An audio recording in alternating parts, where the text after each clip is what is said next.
Que Deus abençoe grandiosamente. Foi amigo do meu pai. Que Deus abençoe a todos os compastores que aqui estão. Que Deus abençoe a todos vocês. Amém, irmãos? Vocês podem me ouvir alguns minutinhos? Diga glória a Deus. Que povo lindo, pastor. Não tem como não amar este povo. Irmãos, eu vim para adorar, acompanhar a minha mãe. O pastor avisou em cima da hora. Não deu nem 5 minutos para dizer assim: Deus, me dê uma palavra. Deu apenas 1 minuto e Deus falou ao meu coração. Lucas capítulo 10. Eu abri aqui e vamos ler o verso 38. Também estou muito feliz, irmãos. Estou acompanhado da minha digníssima esposa, que Deus abençoe, missionária Joelice. Tem nos acompanhado por esse Brasil. Aonde eu vou, pastores, aonde eu vou, pode ser em qualquer igreja, minha esposa tem que me acompanhar. Não saio de casa sem ela. E às vezes até para ir na padaria, irmãos, ela não vai sem eu. Eu vejo muitos pregadores saindo sem esposa, ficando 30 dias. Eu não saio. Se quiserem me convidar, pode nos convidar. Não importa com o valor da oferta, mas a minha esposa tem que estar junto comigo. Amém, irmãos? Também quero louvar a Deus pela vida da minha mãe, que está ali. Irmã Marta, quero dizer que eu te amo, tem cuidado de mim. Se não fosse as orações dela, talvez eu não estaria aqui de pé. Amém, irmãos? Todos acharam? Diga glória a Deus. Que diz assim o texto da Bíblia Sagrada: Jesus na casa de Maria e Marta. E aconteceu que, indo eles de caminho, entrou Jesus numa aldeia. Repete comigo: aldeia. E certa mulher, por nome de Marta, o recebeu em sua casa. E tinha esta uma irmã chamada Maria, a qual, assentando-se também aos pés de Jesus, ouvia sua palavra. Olha que lindo. Marta, porém, andava distraída em muitos serviços.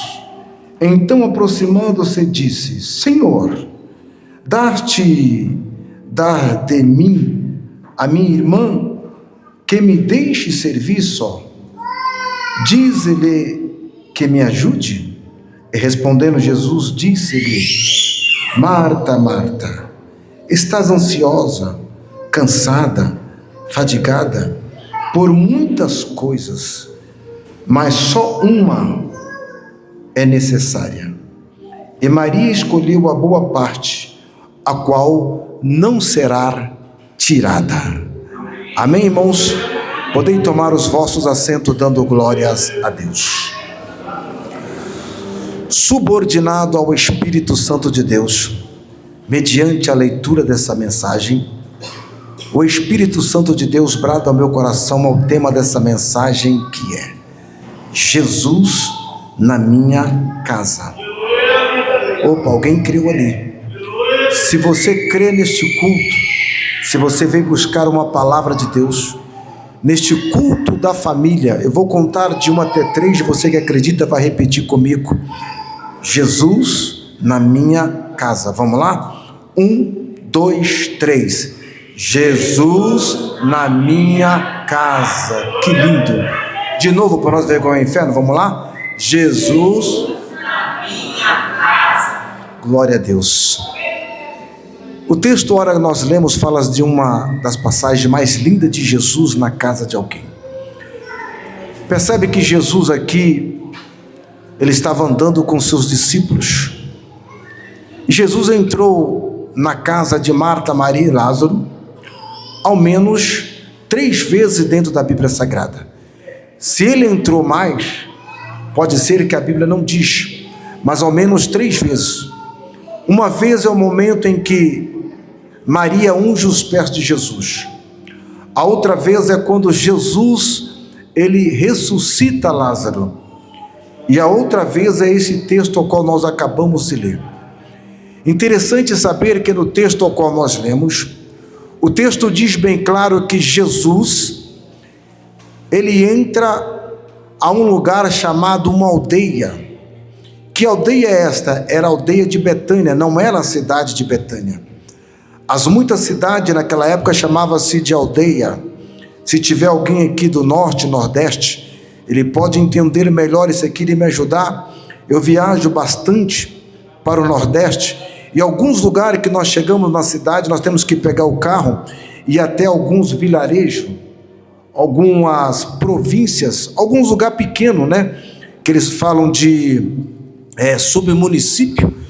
Então essa aldeia aqui seria um distrito de Betânia. Quem sabe talvez um lugar de chão batido, terra, poeira, barro. Jesus sendo o Senhor dos senhores, mestre dos mestres, rei dos reis, Jesus ele poderia procurar uma casa de um palacete para ele entrar, sim ou não? Sim. Ele poderia ir em lugar bonito como Samaria, Jerusalém, podia, sim ou não? Sim. Jesus poderia procurar uma casa linda, que talvez fosse hoje, na época, tivesse luz fluorescente, como essa igreja é bonita. Mas o que chama a atenção é que Jesus entra em um lugar simples. E se você procurar estudar a história de Marta, Maria e Lázaro, vocês vão ver que eles eram pobres, eram simples, humildes, que às vezes não tinha nem o que comer dentro de casa. Que coisa linda, mas Jesus gosta da simplicidade, Jesus gosta da humildade.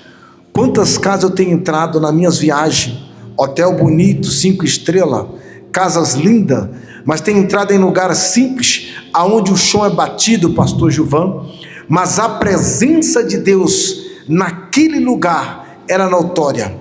Já sentimos a presença de Deus em casas simples de barro, aonde o telhado é de sapê, mas a presença de Deus, a alegria de Deus, a paz de Deus entrou naquele lugar, aonde muitas das vezes nós entramos em lugar bonito, luxuosos, que aonde não tinha a presença de Deus. Entenda bem, não estou dizendo que o rico não tem a presença de Deus, não estou dizendo que o milionário não tem, mas eu estou dizendo que quanto mais simples, mais agrada o Senhor Jesus. O que era a humildade? Jesus ele se engrandece, se alegra com a humildade daquele local. Humildade não é não saber falar, porque isso é cultura da vida. Humildade não é ser pobre, isso talvez é uma sorte da vida. Humildade não é não saber ler, talvez isso foi falta de oportunidade da vida. Que aquele irmão é simples, que aquela irmã é simples, porque a roupa dele é simples. Não, isso não é humildade. A humildade não está no exterior daquilo que você vê, mas está no interior, de dentro para fora. Você pode ser um homem milionário e ser humilde, você pode ser um médico e ser humilde, você pode ser um engenheiro e ser humilde, pode ser um pastor presidente e ser humilde, mas pode também ser uma pessoa pobre e não ter humildade, pode ser uma pessoa que não tem o que vestir, não tem o que comer e não ser humilde. Aleluia. A humildade ela não está no seu exterior, mas está de dentro para fora. O que é a humildade? A humildade é saber estender a mão, é abraçar a todos, a entender que por mais que alguém saiba, nós temos que sentar para aprender e ouvir alguém. Humildade é só ser igual a todos. Humildade é nós saber que podemos ajudar alguém. Humildade é nós aprender com Jesus, que mesmo sendo mestre, fez como servo e lavou os pés dos discípulos. Receba a humildade nesta noite, receba a simplicidade nesta noite, porque Jesus nesta noite, o céu ele não reconhece quem prega bonito, o céu não reconhece quem tem chapinha no cabelo, o céu não reconhece quem tem anel de teologia, o céu não conhece quem tem terno importado. O que o céu reconhece é quando nós se aquebrantamos na presença de Deus, é quando nós rasgamos na presença de Deus, é quando nós se humilhamos na presença de Deus, é que o céu se abre para nós. O céu não abre para quem tem dinheiro, para quem é doutorado, para quem anda bonito, mas o céu se abre para quem entrou nesta noite para buscar a presença de Deus. Quem recebe essa palavra? Quem recebe essa palavra? Porque o céu está pronto a te receber. Porque anda levasteria de orde que onde varo lamaro condelo de consuelo. Interessante que quando Jesus está dentro da casa, Jesus começa a falar e começa a ensinar. E de repente, o que Maria vai fazer?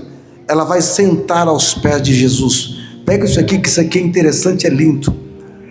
Mas Marta está um pouco afadigada, está aflita, está um pouco ansiosa. E de repente Marta fala assim: Maria, você não dê de conta que eu estou preparando alguma coisa para o mestre? E que me ajude aqui? Jesus diz assim para ela: ô Marta, acalma, aquieta o teu coração. Porque o que está acontecendo aqui, diante da simplicidade de Maria, é um fato que vai ficar registrado para sempre, e ninguém vai conseguir tirar isso aqui. Quando eu procurei, irmãos, a entender o que Jesus estava dizendo, que ninguém conseguiria tirar aquilo que Maria estava aprendendo, eu subi monte, desse monte, orei pela madrugada, eu falei: mestre, me leva lá, eu quero saber o que o Senhor disse, por que ninguém tiraria isso aqui de Maria. E sabe o que eu descobri, irmãos? Pega isso aqui, as irmãos, que Maria, ela foi a única mulher na Bíblia, a única e a primeira discípula de Jesus.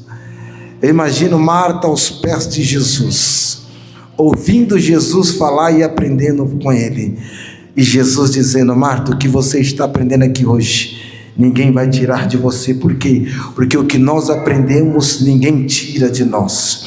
Já foi falado aqui sobre a escola bíblica dominical. O que as crianças aprendem hoje, ninguém tira dela. O que você está ouvindo aqui hoje, ninguém tira. O que nós aprendemos com Jesus, ninguém tira. E Maria, ela foi a primeira mulher discípula e aprender aos pés de Jesus. Ou seja, esta mulher, ela é a única mulher dentro da Bíblia Sagrada que conseguiu atingir o topo mais alto da Bíblia. Pastor, é onde que é o topo mais alto da Bíblia? É conseguir mais visualização no Instagram? Não. Aonde que é o topo mais alto? É ter milhões de seguidores? Também não. É ser presidente de milhares, centenas de igrejas? Também não. Aonde que é o topo mais alto para Jesus? Aleluia. É ter fama, é ter sucesso, é pregar com maior número? Não. O lugar mais alto que um crente pode chegar é aos pés de Jesus, como Maria chegou. Opa, alguém pegou ali, alguém está de mão levantada lá, porque aos pés de Jesus eu estou seguro, aos pés de Jesus nós estamos protegidos, aos pés de Jesus o inimigo não consegue avançar diante do que nós aprendemos. Aos pés de Jesus nós estamos livres de aprender as coisas do mundo. Aos pés de Jesus o mundo pode ir para um lado, para lá, para cá, as políticas podem brigar, as igrejas podem discutir, mas aos pés de Jesus nós estamos protegidos pelo poder da palavra. Labaio de contessuia, de calaância dócia, aleluia, salamuricantionaios, aleluias. Interessante que Jesus, quando ele entra nesta casa, a Bíblia diz que Jesus vai entrar ao menos em 12 casas. Quantas casas? 12. Nós sabemos que ele entrou muito mais do que isso, mas a Bíblia vai registrar 12 casas. E todas as casas que Jesus entrou, o milagre aconteceu. Aleluia. Todas as casas. A primeira casa que Jesus entra é em Caná da Galileia, tem João capítulo 2. Qual milagre que acontece lá? Jesus transforma água em vinho. A segunda casa que Jesus entra, na casa de Pedro, qual milagre que acontece lá? Jesus cura a febre da sogra de Pedro. A terceira casa que Jesus entra é a casa de Mateus, ou Levi. Qual milagre que acontece lá? Jesus ganha Levi para o reino do céu. A quarta casa que Jesus está é a casa onde Jesus está pregando, os fariseus estão indo. Qual milagre que acontece lá? Eles colocam um paralítico por cima do telhado, o paralítico sai andando? Não, esse não foi o maior milagre, foi um milagre. O maior milagre foi Jesus Jesus ter perdoado os pecados daquele homem. A quinta casa que Jesus entra é na casa de Jairo. Qual o milagre que acontece lá? A filha de Jairo está morta. Jesus ressuscita a filha de Jairo. Opa, alguém está entendendo ali? Para você entender melhor, eu vou começar a profetizar até você entender e começar a dar glória. A sexta casa que Jesus entra, na casa de Simão o fariseu. Qual o milagre que acontece lá? A mulher pecadora está ungindo os pés de Jesus. Jesus perdoa os pecados dela. A sétima casa que Jesus entra, na casa de Zaqueu. Qual o milagre que acontece lá? Zaqueu aceita Jesus como Salvador. Eu vou profetizar até você entender. A oitava casa que Jesus entra, então é esta casa, a casa de Marta, Maria e Lázaro. Por causa desta mão levantada, eu poderia dizer as 12 casas que Jesus entrou, mas Jesus mandou eu dizer: levante a mão se você acredita, aponte em direção à tua casa, porque a casa que Jesus quer entrar e fazer moradia é lá dentro da tua casa. Eu não sei aonde você mora, eu não sei o teu CEP, eu não sei o nome da tua rua, mas o Espírito Santo de Deus sabe. O milagre já está batendo na tua porta. Quem acredita, quem acredita? E o milagre lá dentro ainda essa semana será do tamanho da tua fé. Aleluia. Está cheio de profeta aí de Facebook, de internet e de aplicativo que fala CPF, RG, que querem dizer aquilo que eu já sei, que fala até a placa do carro, porque deixa alguém lá. Eu não sei aonde você mora, não tem o teu CPF, mas o Espírito Santo te conhece por dentro e por fora, sabe aonde você mora, e o milagre lá dentro aí dessa semana será do tamanho da tua fé. Entrou alguém aqui para buscar a palavra, e quando você saiu de casa, você deixou um grande problema, mas te diz Deus assim: quando você voltar, pode voltar em paz, porque a minha paz vai te acompanhar. Aleluias, aleluias.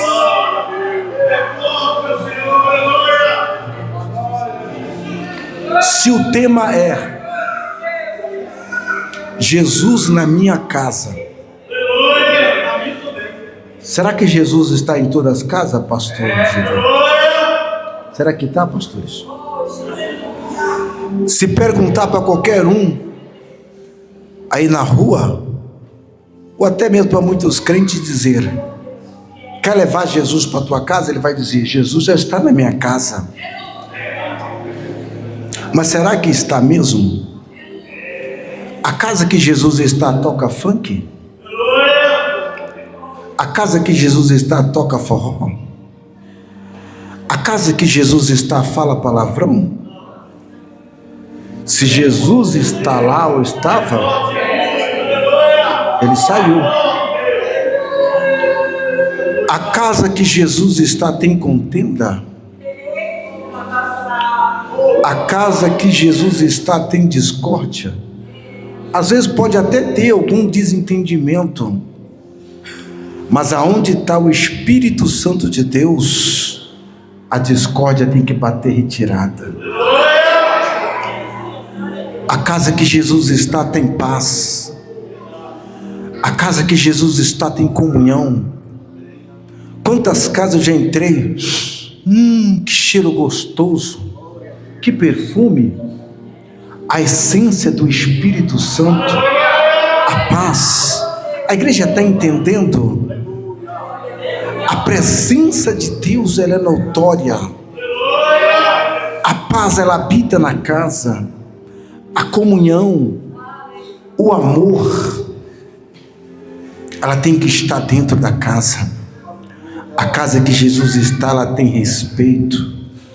A casa que Jesus está, algo acontece.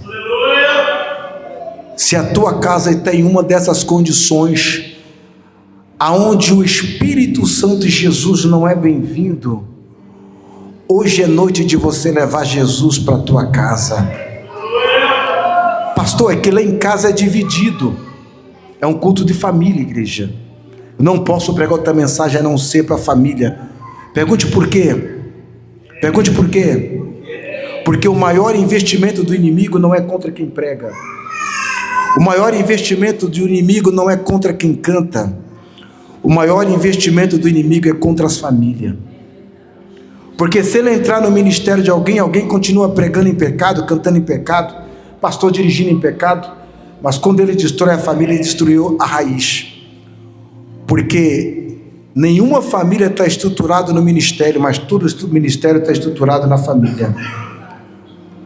Porque muito antes de Deus criar ministério, que ministério é constituído por Deus, Deus ele criou e constituiu família. E tudo aquilo que vem primeiro se torna como base, sim ou não?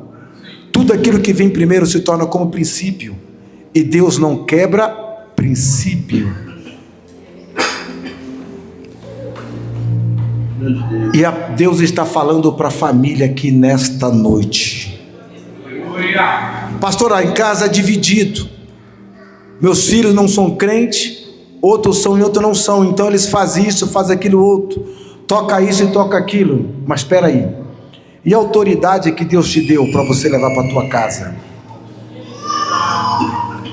Eu e minha esposa, quando nós entramos nas biqueiras, nas vielas, nas comunidades do Rio de Janeiro, São Paulo, os traficantes, eles batem até continência para nós.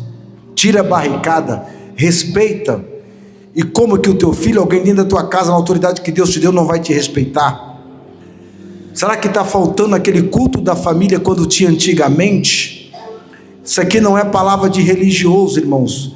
É ensinamento de princípio. Eu me lembro até hoje, pastor, até hoje, não é de muito tempo, até hoje. Nós ainda, quando reunimos todos os meus irmãos dentro da casa da minha mãe, nós fazemos o culto dentro de casa, nós não perdemos a essência. Quando meu pai estava vivo, reunia nós todo mundo dentro de casa e dava conselho. Se alguns dias vocês saírem da igreja, mas não envergonha o nome da família com escândalo. E o que nós aprendemos, nós levamos conosco até o dia de hoje. Talvez falta autoridade que Deus te deu para você dentro da tua casa dizer: aqui em casa habita o Pai, o Filho e o Espírito Santo. Recebe autoridade hoje através dessa palavra para você levar para a tua casa. Você é a autoridade da tua casa, você é a coluna da tua casa que Deus te deu. Não perca a autoridade que Deus te deu. Por onde você passar, por onde você entrar, a autoridade que Deus te deu, ela tem que te acompanhar. Receba a autoridade de Deus através do poder dessa palavra, porque Deus é o cabeça do homem, o homem é o cabeça da mulher.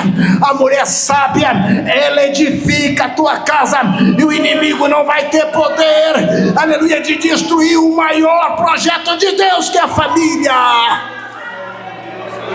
Com permissão do pastor, eu posso pedir para que eles coloquem sobre os pés. Coloca sobre os pés, igreja. Aleluias. Aleluias. Oh Maria, bem-aventurada és tu que sentou aos pés de Jesus, porque o que você aprendeu hoje e vai colocar no teu coração, na tua mente, ninguém vai ter o poder de tirar de você. Podem falar mal de você, podem te apontar, podem te caluniar, podem tentar te prejudicar, mas uma coisa que eles não vão conseguir tirar é o dom que Deus colocou dentro de você, a autoridade que Deus colocou dentro de você. Recebe através dessa palavra o dom da palavra de Deus, o dom do céu. Recebe a autoridade de Deus através dessa palavra. A partir de hoje seja diferente, porque ainda esse ano você pode dizer aquela palavra que Josué disse: eu e a minha casa serviremos ao Senhor. Aleluia. Aleluia. De uma coisa é certa: aquilo que você está levando hoje não é por causa do pregador, mas é por causa da essência da palavra de Deus. O inimigo não vai ter poder de tirar, homem nenhum vai ter poder de tirar. Assim como Jesus lhe disse para Maria: leva essa parte que ninguém poderá tirar. Aleluia. Recebe. Recebe autoridade para você orar, expulsar a enfermidade. Recebe autoridade para você orar, expulsar o desânimo, expulsar a depressão, expulsar a ansiedade. Recebe autoridade do céu nesta noite. Só quem acredita, levante comigo a mão e adore o nome do Senhor Jesus.